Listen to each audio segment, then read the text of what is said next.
കേരളത്തിൽ ഒരു ദിവസം എന്തൊക്കെയോ നടക്കുന്നുണ്ട്. ആ കൂട്ടത്തിൽ മുങ്ങിപ്പോയതാണോന്ന് അറിയില്ല. കേസ് വേഗത്തിലാക്കാൻ ജഡ്ജിക്കും കമ്മീഷണർക്കും നൽകാൻ 3 ലക്ഷം വാങ്ങി അഡ്വക്കേറ്റ് ആളൂരിനെതിരെ പരാതിയുമായി യുവതി. അഡ്വക്കേറ്റ് ആളൂരിനെതിരെ ലൈംഗികാതിക്രമ പരാതി. പോലീസിനും ബാർ കൗൺസിലിനും പരാതി നൽകി അതിജീവത. അഡ്വക്കേറ്റ്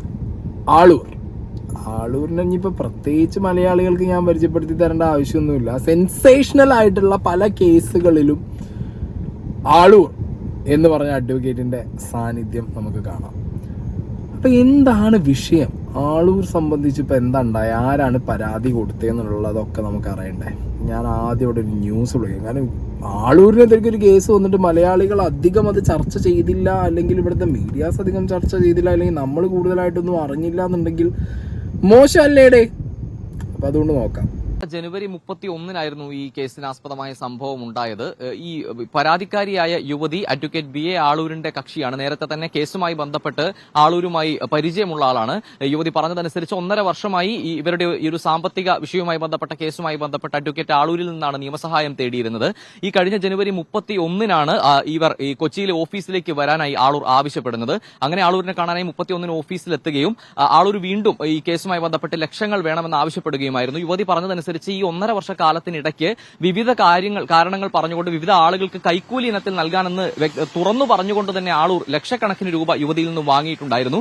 അതിൽ പേരെടുത്ത് പറയുന്നതെല്ലാം ഉയർന്ന സ്ഥാനങ്ങളിലിരിക്കുന്ന ആളുകളാണ്. കൊച്ചി സിറ്റി പോലീസ് കമ്മീഷണർക്ക് നൽകാനെന്ന് പറഞ്ഞ് ലക്ഷങ്ങൾ മേടിച്ചു. അതുപോലെ തന്നെ ഹൈക്കോടതി ജഡ്ജിന് നൽകാനെന്ന് പറഞ്ഞ് ലക്ഷങ്ങൾ മേടിച്ചു. അത്തരത്തിൽ കേസ് പെട്ടെന്ന് നടത്തി തീർക്കാനായി പല ആളുകൾക്കും നൽകാനെന്ന് പറഞ്ഞ് ലക്ഷങ്ങൾ മേടിച്ചിരുന്നു. ഈ ജനുവരി 31 കൊച്ചിയിലെ ഓഫീസിലെത്തിയപ്പോൾ വീണ്ടും ഫീസ് ആവശ്യപ്പെട്ടപ്പോൾ ഇപ്പോൾ കയ്യിൽ പണമില്ലെന്നും ഇപ്പോൾ പണം നൽകാൻ കഴിയില്ലെന്നും പറഞ്ഞപ്പോഴാണ് ഇത്തരത്തിൽ ശാരീരികമായി അതിക്രമിക്കാൻ ശ്രമിച്ചതെന്നാണ് പരാതിക്കാരി പറയുന്നത്. ഇനി ഫീസ് നൽകേണ്ടതില്ല, പറയുന്നത് പോലെ സഹകരിച്ചാൽ മതിയെന്നും തന്റെ മറ്റു പല പരാതിക്കാരും ഇത്തരത്തിൽ സഹകരിച്ചാണ് കേസുകൾ നടത്തിയിട്ടുള്ളതെന്നത് അടക്കമുള്ള സ്ത്രീകളെ ആകെ അപമാനിക്കുന്ന നിലയിലുള്ള പരാമർശങ്ങൾ ആളൂർ നടത്തിയെന്നും പരാതിക്കാരി പറയുന്നുണ്ട്. ഇതിനുശേഷം ഇവർ സെൻട്രൽ പോലീസ് സ്റ്റേഷനിൽ പോയാണ് പരാതി നൽകിയത്. ഈ കേസെടുത്ത ശേഷം നിലവിൽ ഹൈക്കോടതി ഇയാളെ അറസ്റ്റ് ഉൾപ്പെടെയുള്ള നടപടികളിലേക്ക് പോകരുതെന്ന നിർദ്ദേശം പോലീസിന് നൽകിയിട്ടുണ്ട്. മറ്റന്നാൾ 5-ാം തീയതിയാണ് ഈ കേസ് പരിഗണിക്കുന്നത്. അതിനുശേഷം മാത്രമേ എന്ത് നടപടികളും ആളൂരിനെതിരെ എടുക്കാവൂ എന്ന് ഹൈക്കോടതിയുടെ നിർദ്ദേശം വന്നിട്ടുണ്ട്. 5-ാം തീയതി കഴിഞ്ഞിട്ട് ഇന്നിപ്പോൾ എത്ര ദിവസമായി? ആളൂരിനെതിരെ പ്രത്യേകിച്ചൊരു നീക്കം പോലീസിന്റെ ഭാഗത്തുനിന്ന് ഉണ്ടായതായിട്ട് എനിക്കറിവില്ല. ഞാൻ ന്യൂസിൽ എവിടെയും കണ്ടില്ല. അപ്പം എന്താണെങ്കിലും ഇത് എന്തായിരിക്കാം കേസിന്റെ ഒരു കാരണം? ഇവർക്ക് ഇത്രയും വർഷമുള്ള ഒരാൾ, അവരുടെ കേസ് പേഴ്സണലി ബാധിക്കുന്ന വക്കീല്, അതും ആളൂരിനെ പോലുള്ള ഒരാൾക്കെതിരെ ഇവർ കേസിന് പോകണമെന്നുണ്ടെങ്കിൽ അവർക്ക് തന്നെ അറിയായിരിക്കുമല്ലോ. ചുമ്മാ ഒരു കേസിന് പോയി കഴിഞ്ഞാൽ ആളൂരിനെതിരെ നിൽക്കാൻ പറ്റില്ല. കാരണം ആളൂർ എന്താണെന്നുള്ളതും ആളൂർ വക്കീൽ എങ്ങനെയാണെന്നുള്ളതൊക്കെ 10-20 വർഷമായിട്ട് മലയാളികൾക്ക് അറിയുന്നതാണ്. ഓക്കെ, അപ്പോൾ ആളൂർ വക്കീലിനെതിരെ ചുമ്മാ ഒരു ഫേക്ക് അലിഗേഷനായിട്ട് ഇവർ പോവോ എന്നുള്ളത് ഒന്നാമത്തെ ക്വസ്റ്റ്യൻ.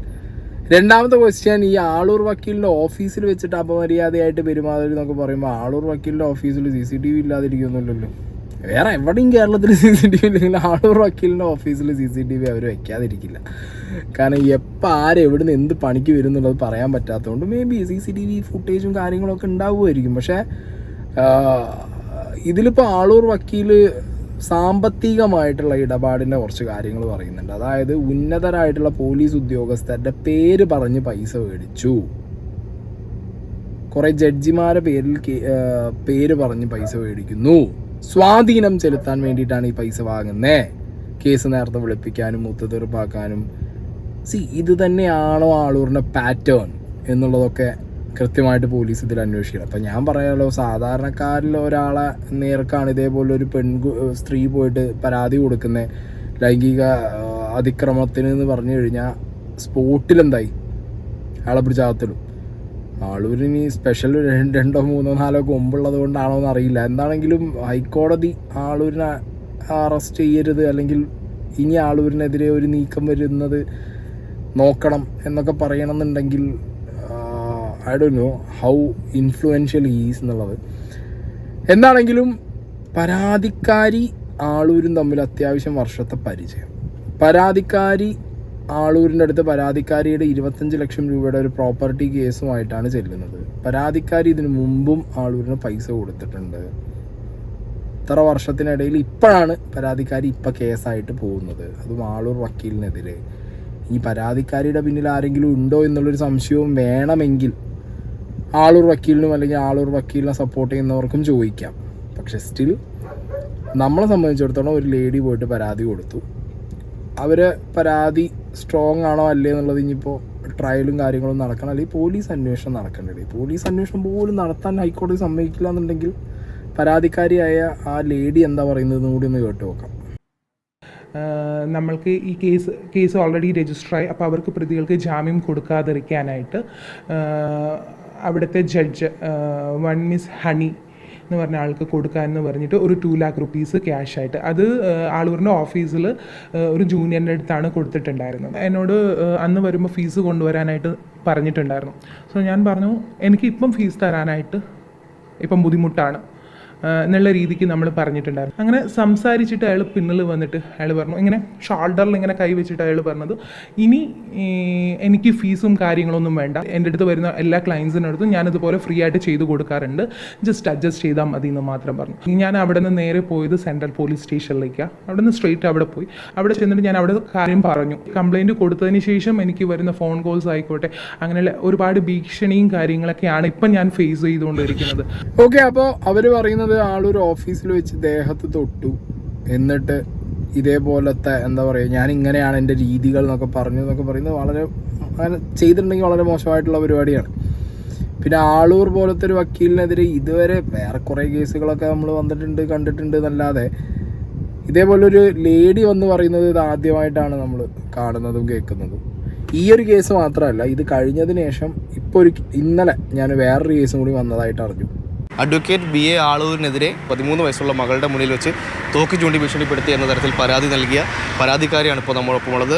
അഭിഭാഷകയായ അഡ്വക്കേറ്റ് പത്മലക്ഷ്മി നമ്മോടൊപ്പം ഉണ്ട്. എന്തായിരുന്നു യഥാർത്ഥത്തിൽ സംഭവിച്ചത്? എൻ്റെ കയ്യിൽ നിന്ന് ലോണാക്കി തരാമെന്ന് പറഞ്ഞ് പൈസ വാങ്ങി കബളിപ്പിച്ചു. എത്ര രൂപ? 1 വർഷമായിട്ട് 5 ലക്ഷം രൂപ എന്നെ പലപ്പോഴായിട്ട് തരാമെന്ന് പറഞ്ഞിട്ട് പിന്നെ പുള്ളി അത് ലോണാക്കിയിട്ടില്ലായിരുന്നു. ഹൈദരാബാദ് ബേസ് ചെയ്തുള്ള മാർവാടികളുടെ നിന്നാണ് വാങ്ങിത്തരാമെന്ന് പറഞ്ഞത്. ബ്ലാക്ക് മണി ഉണ്ട് അവരുടെ, അവിടെ നിന്ന് വാങ്ങിത്തരാമെന്നാണ് പറഞ്ഞത്. 120 CR ഉണ്ട്. അത് ആ 120-ൽ 80 വാങ്ങിത്തരാമെന്നാണ് പറഞ്ഞിരുന്നത്. നിങ്ങളുടെ പൈസ മേടിച്ചു? എൻ്റെ 5 ലക്ഷം രൂപ എൻ്റെ നിന്ന് വാങ്ങി അഡ്വാൻസ് ആയിട്ട്. അത് വേറൊന്നുമല്ല, ഇടയ്ക്ക് വെച്ച് വൈൻഡപ്പായി പോകാതിരിക്കാൻ വേണ്ടിയിട്ടാണെന്നാണ് പറഞ്ഞത്. കഴിഞ്ഞ ഫെബ്രുവരി 5-ാം തീയതിയാണ് എൻ്റെ ഇത് വാങ്ങുന്നത്. 25ഓളം പ്രാവശ്യം ഞാൻ നേരിൽ കണ്ടിട്ടുണ്ട്. അപ്പോഴൊക്കെ പുള്ളി ഓരോ എക്സ്ക്യൂസ് പറഞ്ഞ് ഞങ്ങളെ വിടും. അത് കേട്ട് വന്നു. പിന്നീട് 2-3 പ്രാവശ്യം ചോദിച്ചപ്പോൾ ഹോസ്പിറ്റലൈസ്ഡ് ആണെന്ന് പറഞ്ഞു. ഞാൻ ഇനി വന്നാൽ എന്നെ കൊന്നുകളയും എന്ന് പറഞ്ഞിട്ട് കുട്ടിയുടെ മുമ്പിൽ കുട്ടി കിടന്ന് ബേളം വെച്ചു. അപ്പോൾ എന്നെ പിടിച്ച് വലിച്ചിറക്കി കതോടക്കുകയാണ് ചെയ്തത്. എവിടെ വെച്ചാണ് സംഭവം? അയാളുടെ ഓഫീസിൽ വെച്ചാണ്. ഇതിനു മുമ്പ് അവിടെ പോയിട്ടുണ്ട്? ഇതിനു മുന്നേ പലതവണ പോയിട്ടുണ്ട്. പക്ഷെ ആ സമയത്തൊക്കെ പുള്ളി മര്യാദയ്ക്കാണ് സംസാരിച്ചത്. എങ്ങനെയാണ് ഭീഷണിപ്പെടുത്തിയത്? ഭീഷണിപ്പെടുത്തിയെന്ന് വെച്ചാൽ പുള്ളി അപ്പം തന്നെ തോക്കെടുക്കുക, എൻ്റെ തോക്കുണ്ടെന്ന് പറഞ്ഞ് തോക്കെടുക്കുകയായിരുന്നു. ആ സമയത്ത് ഞാനും അപ്സെറ്റായി. വീണ്ടും ഞാൻ അയാളോട് പറഞ്ഞു, വാങ്ങിയാൽ എനിക്ക് തിരിച്ച് ഞാൻ വാങ്ങിക്കും, എനിക്കറിയാമെന്ന് പറഞ്ഞപ്പോൾ എന്നെ പിടിച്ച് തള്ളി പുറത്താക്കിയത്. അങ്ങനെയാണ് ഞാൻ നേരെ വന്ന് സ്റ്റേഷനിൽ വന്ന് കംപ്ലൈൻറ്റ് ചെയ്തത്. പോലീസുകാരെന്താണ് പറഞ്ഞത്? പോലീസിൻ്റെ ഭാഗത്തുനിന്ന് പുള്ളി വരട്ടെ എന്നാണ് പറഞ്ഞത്. പക്ഷേ ഇപ്പം വന്നു, പുള്ളി കോംപ്രമൈസിന് വേണ്ടി വന്നു. CA ആയിട്ട് അവർ കോംപ്രമൈസ് സംസാരിക്കാൻ വിളിപ്പിച്ചപ്പോൾ CA പറഞ്ഞു അതിൻ്റെ ആവശ്യമില്ല, കേസ് എടുക്കാനാണോ എന്ന് വെച്ചപ്പോൾ ഞാൻ പറഞ്ഞു എനിക്ക് കേസ് എടുത്തേ പറ്റുള്ളൂ. അങ്ങനെ കേസ് എടുത്തിട്ടുണ്ട്. BA ആളൂരാണോ അതോ ഇങ്ങേര് മറ്റേ റോക്കി ബോയ് ആണോ തോക്കെടുത്തെന്ന്? അല്ല, ഈ കള്ളപ്പൈസയൊക്കെ ലോണായിട്ട് മേടിച്ചു കൊടുക്കുന്ന സിസ്റ്റം ഒക്കെ ഉണ്ടോ അവിടെ? അല്ല, അറിയാമല്ല. BA ആളൂരാകുമ്പോൾ ചിലപ്പോൾ പറയാൻ പറ്റില്ല, ചിലപ്പോൾ അങ്ങനത്തെ പരിപാടികളൊക്കെ ആയിരിക്കും ചെയ്യുന്നത്. 5 ലക്ഷം രൂപ അത് ഒരു ലോൺ കിട്ടുക, 5 ലക്ഷം രൂപ അങ്ങോട്ട് കൊടുക്കുക. ചിലപ്പോൾ കോടിക്കണക്കിന് രൂപ കറുപ്പ് വെളുപ്പിക്കാൻ വേണ്ടി എടുത്ത് കൊടുക്കാന്ന് പറഞ്ഞതിൻ്റെ ആയിരിക്കാം. എന്താണെങ്കിലും BA ആളൂരിനെതിരെ ഇനി ഏതൊക്കെ കേസുകൾ, എന്തൊക്കെ തരത്തിൽ, ആരൊക്കെ എവിടെയൊക്കെ വരും എന്നുള്ളത് കണ്ടറിയണം സൈമ. ഇനി BA ആളൂരിൻ്റെ അവസ്ഥ എന്താണെന്നുള്ളത്. എന്തായാലും ആളൂർ ഇതിൽ ഒരു ചാനൽ പ്രതികരിച്ചുണ്ട്, അതും കൂടി നോക്കാം. നമുക്ക് വളരെ ഫേക്കായ ഒരു പരാതി ഇപ്പോൾ താങ്കളിരിക്കുന്ന ഇതേ രീതിയിൽ ഇവിടെ വന്ന് സംസാരിക്കുകയും അതിനുശേഷം കേസുമായി ബന്ധപ്പെട്ട കാര്യങ്ങൾ സംസാരിക്കുകയും തുടർന്ന് ഞാൻ പറഞ്ഞു എനിക്ക് ഉച്ചയ്ക്ക് ഭക്ഷണം കഴിക്കേണ്ട സമയമായി, അപ്പോൾ പുറത്തു പോവുകയും പുറത്ത് ഈ സംസാരിക്കുന്ന സമയം ഇപ്പോൾ നിങ്ങൾ കാണുന്നത് പോലെ പല കക്ഷികളും എൻ്റെ ജൂനിയേഴ്സും ഉണ്ടായിരുന്നു. ഒരു ഉച്ചയോടുകൂടി 1 മണിക്കാണ് 1-1:30ക്കാണ് വന്നത്. ഭക്ഷണം കഴിക്കേണ്ട സമയമായപ്പോൾ വെയിറ്റ് ചെയ്യാൻ പറഞ്ഞു. ഇവിടെ നിന്ന് ഇറങ്ങിപ്പോവുകയും 1-1.5 വർഷമായിട്ട് എൻ്റെ കക്ഷിയായിരുന്നു. അപ്പോൾ അവരുമായിട്ട് കേസുകൾ 1, 2, 3 കേസുകൾ നടക്കുന്നുണ്ട്. ആ നടക്കുന്നതനുസരിച്ച് കേസിന് പുരോഗതി നടന്നുകൊണ്ടിരിക്കുന്നു. അതിൽ 25 ലക്ഷത്തോളം രൂപയുടെ ഒരു ഇടപാടുണ്ട്. ആ കേസുമായി ബന്ധപ്പെട്ട് കേസ് നടന്നുകൊണ്ടിരിക്കുന്നു. ഇങ്ങനെയുള്ള സാഹചര്യത്തിൽ കേസുമായി ബന്ധപ്പെട്ട കാര്യങ്ങളാണ് പ്രധാനമായും സംസാരിച്ചത്.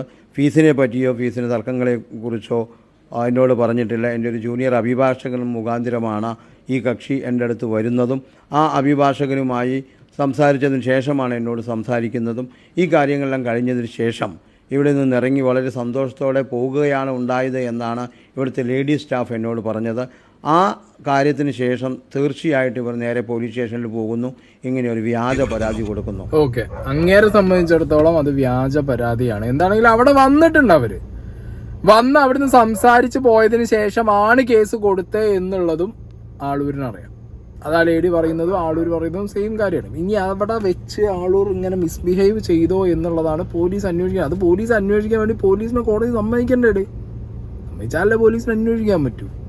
പിന്നെ എങ്ങനെ ഒരു കേസ് കിട്ടിയിട്ട് ഉടനെ പോലീസ് അന്വേഷണം നടത്തിയില്ലെങ്കിൽ, ഞാൻ പറഞ്ഞു അങ്ങനെ ഓഫീസ് കാണാൻ തന്നെ അത്യാവശ്യം നല്ല ഹാഷ് പൂഷ് ഓഫീസാണ്. അതിനകത്ത് CCTV ക്യാമറ ഇല്ലാതിരിക്കുന്നൊന്നും എനിക്ക് തോന്നുന്നില്ല. ഇനി ഉള്ളിലില്ലെങ്കിലും പുറത്തൊരു CCTV ക്യാമറ ഉണ്ടെങ്കിൽ തന്നെ അതിൽ നിന്ന് നമുക്ക് മനസ്സിലാക്കാൻ പറ്റും. അതായത് ഇപ്പോൾ നേരത്തെ ഒരു ലേഡി പറഞ്ഞു തോക്ക് കാണിച്ച് തള്ളി പുറത്താക്കി ഓഫീസിൽ നിന്ന്. അപ്പോൾ അതിൻ്റെ വിഷ്വൽസ് വേണമെങ്കിൽ കാണാൻ പറ്റും. ഇല്ലെങ്കിൽ ഇതേപോലൊരു ലേഡിയോട് മിസ്ബിഹേവ് ചെയ്താൽ അവർ പുറത്തിറങ്ങുമ്പോൾ അവരുടെ ആ ഒരു അറിയാലോ നമുക്ക് എന്തായിരിക്കും അവരുടെ ഒരു മാനറിസം, അവരുടെ അപ്പിയറൻസിൽ അവർക്ക് എന്തെങ്കിലും മാറ്റമുണ്ടോ, അവർ ഞെട്ടി, അതൊക്കെ പെട്ടെന്ന് CCTV നോക്കിക്കഴിഞ്ഞാൽ അത്യാവശ്യം പോലീസുകാർക്ക് തന്നെ കണ്ടാൽ മനസ്സിലാവുന്ന കേസാണ്. അതോ ഇനി ഇതൊക്കെ ആളൂരിനെതിരെ ആയതുകൊണ്ട് എയറിൽ ഒത്തുതീർപ്പാക്കി പോകുമെന്നുള്ളതും പറയാൻ പറ്റില്ല. ഇങ്ങനെയാണ് ഒരു സ്ത്രീ എന്ന് പറയുന്ന ഒരു കക്ഷി അഭിഭാഷകരോട് പെരുമാറുന്നതെങ്കിൽ ഇന്ന് അഭിഭാഷകർക്ക് സ്ത്രീകളുടെ കേസെടുത്ത് നടത്താൻ പോലും പറ്റാത്ത ഒരു സ്ഥിതിവിശേഷമാണ്. സ്ത്രീകളെ ഓഫീസിൽ വയ്ക്കാൻ പറ്റാത്ത സ്ഥിതിവിശേഷമാണ് സംജാതമാവുക. നോക്കൂ, ഒരു തർക്കം അത് ഫീസിനെ സംബന്ധിച്ചാണെങ്കിലും കേസിനെ സംബന്ധിച്ചാലും ഉണ്ടെങ്കിൽ അത് വളരെ രമ്യമായി ഒരു പക്ഷേ പറഞ്ഞ് തീർക്കേണ്ടതായിരിക്കാം. പക്ഷേ ഞാനിതിൽ നിന്ന് മനസ്സിലാക്കുന്നത് ഈ സ്ത്രീയുടെ പിന്നിൽ ഒരുപാട് ഈ സ്ത്രീയുമായി ബന്ധപ്പെട്ട് ജോലി ചെയ്യുന്ന ആളുകളോ ഈ സ്ത്രീയുമായി അടുത്ത് ഇടപഴകുന്ന ആളുകളോ അല്ലെങ്കിൽ പല അഭിഭാഷക സുഹൃത്തുക്കളോ നമുക്കെതിരായി പ്രവർത്തിക്കുന്നവരുണ്ട് എന്നൊരു ഗൂഢാലോചനയുടെ ഭാഗമായിട്ടാണ് ഇത്തരം കാര്യങ്ങൾ വരുന്നത് എന്നാണ് ഞാൻ വിശ്വസിക്കുന്നത്. അങ്ങനെയുള്ള ഈ സാഹചര്യത്തിൽ തീർച്ചയായിട്ടും ഒരു വ്യക്തിക്കെതിരെ ഇത്തരത്തിലുള്ള പരാതികൾ, അതും പീഡന പരാതികൾ നൽകാൻ വളരെ എളുപ്പമാണ്. അതറിയാല്ലേ, പീഡന പരാതി നൽകാൻ വളരെ എളുപ്പമാണെന്നറിയാം. വേട്ടക്കാരുടെ കൂടെ നിന്ന് പലപ്പോഴായിട്ട് ഇരകളെ തീരെ കണ്ണിൽ പിടിക്കാത്ത രീതിയിൽ, അല്ലെങ്കിൽ അവരുടെ അടുത്ത് ഒരു കണ്ണിച്ചോരിയും കാണിക്കാത്ത രീതിയിൽ വേട്ടക്കാരുടെ ഒപ്പം നിന്ന് സംസാരിക്കുമ്പോഴും പറയുമ്പോഴും അവർക്ക് വേണ്ടി വാദിക്കാൻ ചെല്ലുമ്പോഴും ആലോചിക്കേണ്ടിയിരുന്നു. ഇതൊക്കെ എല്ലാം കറങ്ങി തിരിഞ്ഞ് ഒരു ദിവസം തലയിൽ വന്നിരിക്കുന്നു. പ്രൊഫഷണൽ ജലസി കാരണം ചില വക്കീലന്മാർ കൂട്ടത്തോടു കൂടി ഈ ലേഡിയെ മുന്നിൽ നിർത്തി കളിക്കുന്നതാണോ എന്നൊക്കെയാണ് ആളൂരിൻ്റെ ഡൗട്ട്. നോക്കൂ, ഇത്തരം കേസ് വന്ന ഒരു സാഹചര്യത്തിൽ പോലീസ് സ്റ്റേഷനിൽ നമ്മൾ പോയപ്പോൾ 354A ആയിട്ടാണ് കേസ് രജിസ്റ്റർ ചെയ്തത് എന്ന് മനസ്സിലാക്കി. പക്ഷേ പോലീസിന് വേണമെങ്കിൽ മറ്റു വകുപ്പുകൾ ചേർത്തുകൊണ്ട് ഒരു പക്ഷേ കേസെടുത്ത് അത് അറസ്റ്റ് ചെയ്യാവുന്ന കുറ്റമാക്കി മാറ്റാൻ സാധിക്കും. അങ്ങനെ വരികയാണെങ്കിൽ ഒരു നിയമ കാര്യങ്ങൾ അറിയുന്ന വ്യക്തി എന്ന നിലയ്ക്ക് മുൻകൂർ ജാമ്യം എടുത്തില്ലെങ്കിൽ മറ്റുള്ള അഭിഭാഷകർ പറയും ഇദ്ദേഹം ഈ കുറ്റം ചെയ്തിട്ടുണ്ട് എന്ന്. അങ്ങനെയാണ് ബഹുമാനയുടെ ഹൈക്കോടതിയെ സമീപിക്കുന്നത്. ഹൈക്കോടതി പറഞ്ഞു ഈ കേസ് നിലനിൽക്കുന്നതാണോ അല്ലയോ എന്നതിനുപരിയായിട്ട് there is an apprehension, arrest ചെയ്യാനുള്ള സാധ്യതയുണ്ട്. ആ സാധ്യത മുന്നിൽ കണക്കാക്കിക്കൊണ്ട് ഇനി ഈ അന്വേഷണ മധ്യേ ഏതെങ്കിലും തരത്തിലുള്ള നോൺ ബെയിലബിൾ ഒഫൻസ് കണ്ടെത്തുകയാണെങ്കിൽ പ്രതിക്ക് നോട്ടീസ് 41A പ്രകാരം എനിക്ക് നോട്ടീസ് തന്നതിന് ശേഷം മാത്രമാണ് അറസ്റ്റ് രേഖപ്പെടുത്താൻ പാടുകയുള്ളൂ. ഇവിടെ ഒരു കാര്യം പ്രത്യേകിച്ച് ഞാൻ പറയാൻ ആഗ്രഹിക്കുകയാണ്. ഇപ്പോൾ ബഹുമാനപ്പെട്ട സുപ്രീം കോടതി അതിജീവിത എന്ന് പറയുന്ന ഈ സ്ത്രീയുടെ പേര് വെളിപ്പെടുത്താൻ സാധ്യമല്ല. എനിക്കെതിരെ ഒരു കള്ള ആരോപണം കൊടുത്ത് ഒരു ഫേക്ക് കേസ് കൊടുത്ത് എൻ്റെ പേര് വെളിപ്പെടുത്തുവാനായിട്ട് നിങ്ങളെപ്പോലുള്ള സാമൂഹിക സാമ്പത്തിക ഇടപാടുകൾ നടത്തുന്ന ഈ മാധ്യമ പ്രവർത്തനത്തിൽ പലരും ചെയ്യുന്ന കാര്യങ്ങൾ, ഇവരുടെ ഉദ്ദേശം ഇതാണ്. മാധ്യമങ്ങളിലൂടെ എന്നെ ഈ തരുന്ന രീതിയിലുള്ള ആരോപണങ്ങൾ ഉണ്ട് എന്ന് പറഞ്ഞ് സമൂഹത്തിൽ എന്നെ ഇടിച്ചു താത്തുന്നതിനും എന്നെ ഡിസ്ക്രിമിനേറ്റ് ചെയ്യുന്നതിനും വേണ്ടിയുള്ള ഒരു ഗൂഢാലോചനയുടെ ഭാഗമാണിത്. ഓക്കെ, ആളൂരിൻ്റെ വേർഷനായിട്ട് ആളൂരിനെ ഇടിച്ചു താത്താൻ വേണ്ടി മീഡിയയെ യൂസ് ചെയ്യുന്നു എന്നൊക്കെ ആളൂരിന് പറയാം. പിന്നെ ആളൂരിന് ഇവിടെ പ്രത്യേകിച്ച് നിയമമൊന്നും ഇല്ലല്ലോ. ഇവിടെ അങ്ങനെ തന്നെയാണ്. ഒരു ലേഡി പോയിട്ട് ഒരാൾക്കെതിരെ പീഡന പരാതി കൊടുത്തു കഴിഞ്ഞാൽ ആ ലേഡിയുടെ ഡീറ്റെയിൽസ് പുറത്ത് വിടാൻ പാടില്ല. അങ്ങനെ പുറത്ത് വിട്ടവരുണ്ടെന്നുണ്ടെങ്കിൽ അവർ അതിൻ്റെ കോൺസിക്വൻസസ് നേരിടുന്നുണ്ടാവും. അപ്പോൾ ഈ പരാതി വ്യാജമാണ് എന്ന് തെളിയിക്കേണ്ടത് ആളൂരാണ്. ആളൂരിന് വേണ്ടി വാദിക്കാൻ പുതിയൊരാളെ കൊണ്ടുവരേണ്ട ആവശ്യമൊന്നുമില്ലല്ലോ, ആളൂരിനെ വാദിക്കുമല്ലോ. അപ്പോൾ ആളൂർ വ്യാധിച്ച് ഇത് വ്യാജമാണ് എന്ന് തെളിയിച്ചു കഴിഞ്ഞാൽ പിന്നെ നിങ്ങൾക്ക് ധൈര്യമായിട്ട് നിങ്ങൾക്കെതിരെ പരാതി കൊടുത്ത ലേഡിയെ കുറിച്ചിട്ട് പറയാമല്ലോ പുറം ലോകത്തിനോട്, അവരുടെ ഗൂഢാലോചനയാണെന്നൊക്കെ നിങ്ങൾക്ക് പറയാം.